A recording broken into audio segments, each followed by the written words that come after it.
Kastel adalah tempat dingin di masa lalu. Batuannya kayak memancarkan dinginnya musim dingin. Inilah alasan praktis kenapa permadani digantung di dinding kastel agar hawa dingin bertahan di luar dan kehangatan di dalam. Tapi, kamu nggak bisa menggantung begitu saja barang-barang tua di dinding kastel. Benda itu harus indah, heroik, dan punya fitur mengesankan. Bangsa Yunani kuno menggantung permadani atau hamparan di dinding kastil langit. Hamparan indah yang terbuat dari bintang-bintang. Ke-48 rasi di langit utara semuanya didesain dan diberi nama oleh bangsa Yunani. Kisah Andromeda adalah salah satu hamparan itu. Terdiri dari 7 rasi bintang yang menyebar di seluruh langit musim gugur, kisah itu mengandung pengamatan astronomi terperinci yang dilestarikan sebagai sorotan di hamparan langit.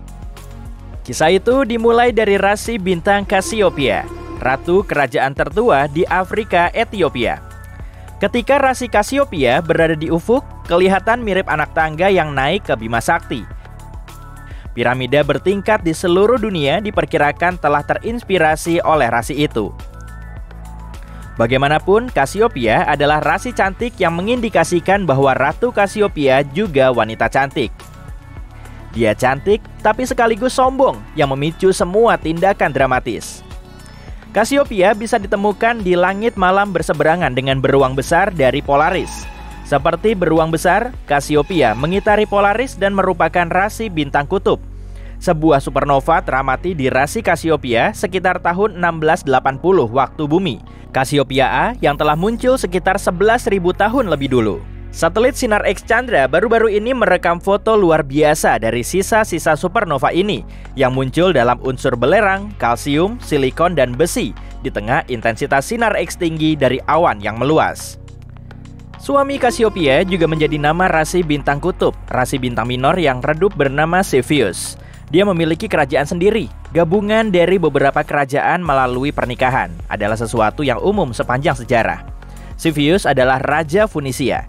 Ada banyak raja Funisia di masa itu ketika Funisia cuma merupakan kumpulan kota di sepanjang pesisir barat laut Mediterania. Rasi Cepheus bisa ditemukan di area antara Cassiopeia dengan Polaris. Rasi Cepheus penting bagi para astronom.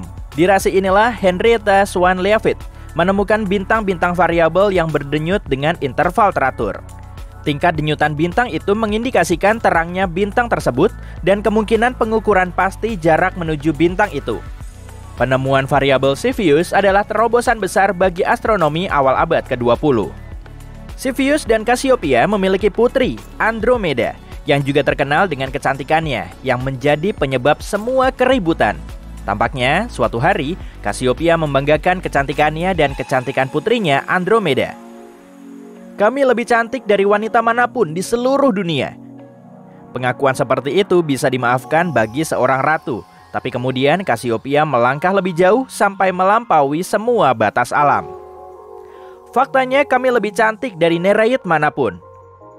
Nereid adalah bidadari laut dalam mitologi Yunani, putri dari lautan. Para Nereid terkenal karena kecantikan dan kebaikannya kepada para pelaut. Semuanya ada 50 Nereid.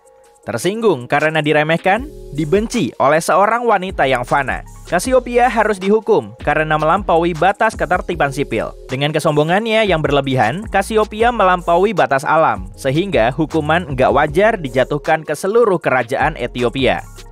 Suatu monster dari dasar lautan rasi Cetus mulai menghancurkan desa-desa di pesisir Ethiopia, juga kapal-kapal nelayannya. Dengan tepat, Cetus adalah rasi bintang langit selatan. Sebagai rasi terbesar keempat, jika ditilik dari areanya, Cetus berada di bagian langit yang gelap bernama lautan, dengan cuma kepalanya yang naik di atas ekuator langit. Di bagian langit ini terdapat beberapa rasi bertema air. Rasi Pisces, ikan, Aquarius, pembawa air, dan Eridanus, sungai. Lebih dari 50 eksoplanet telah ditemukan di Cetus. Pasti teleskop antariksa James Webb akan menikmati menganalisis spektrum atmosfer planet-planet ini guna mencari tanda-tanda kehidupan. Sementara itu, Ratu Cassiopeia dan Raja Cepheus harus melakukan sesuatu terkait monster yang menghancurkan pesisir Ethiopia. Mereka berkonsultasi kepada seorang peramal dan sekali lagi melewati batas ranah akal dan alam. Katakan peramal, apa yang harus kami lakukan untuk menghentikan monster yang merusak kerajaan kami? Monster ini bukan bencana alam yang wajar, ada pelanggaran yang dilakukan terhadap alam yang lebih tinggi. Dan ini hukumannya. Monster tak bisa dihentikan dengan cara biasa. Hanya korban manusia yang paling mulia yang bisa menenangkan hewan itu. Satu kesalahan menambah kesalahan lain. Orang paling mulia di kerajaan itu tentu saja Putri Andromeda. Menurut titah ayahnya dan persetujuannya, atau mungkin saran ibunya, Andromeda dirantai pada sebuah batu di lepas pantai.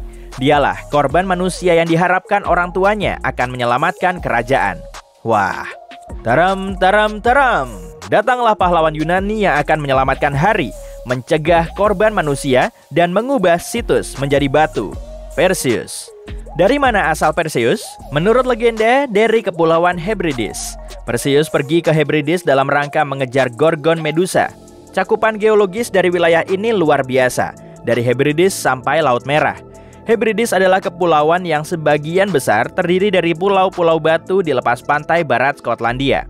Berlayar lebih jauh adalah mustahil. Hebrides adalah ujung mutlak dunia. Perseus tidak harus berlayar ke Hebrides, tapi dia terbang dengan sepasang sandal bersayap. Perjalanan jauh Perseus. Medusa adalah salah satu penjahat sepanjang masa. Sekali melihat Medusa, dia begitu mengerikan, membuatmu ketakutan hingga benar-benar berubah jadi batu. Perseus terancam bahaya besar. Jadi apa yang dilakukan pahlawan kita? Alih-alih menatap Medusa, Perseus memakai prinsip ilmiah pemantulan.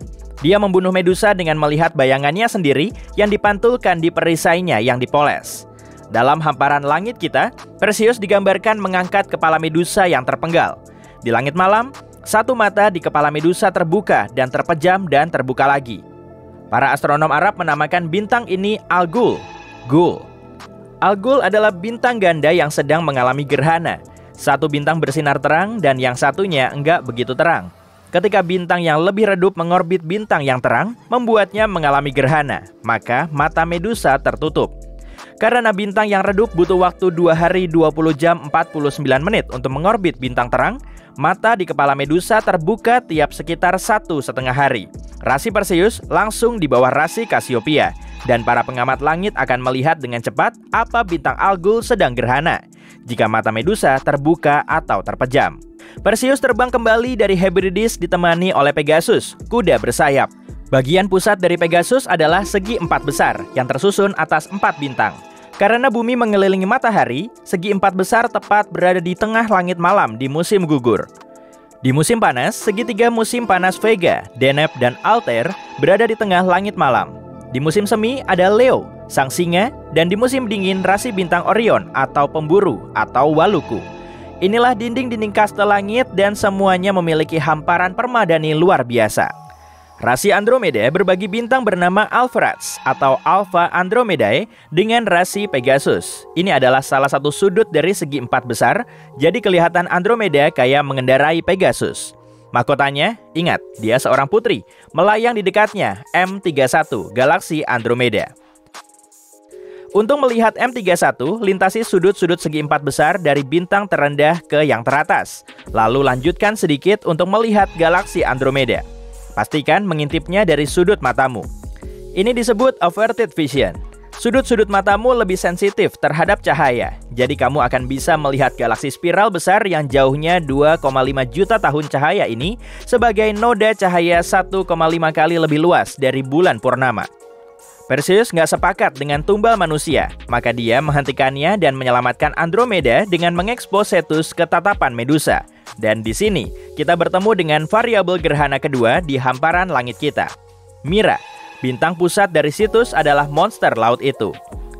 Mira asal dari kata bahasa Inggris mirror atau cermin, sangat pas dengan kisah tentang kecantikan yang sia-sia. Adalah bintang ganda yang mengalami gerhana.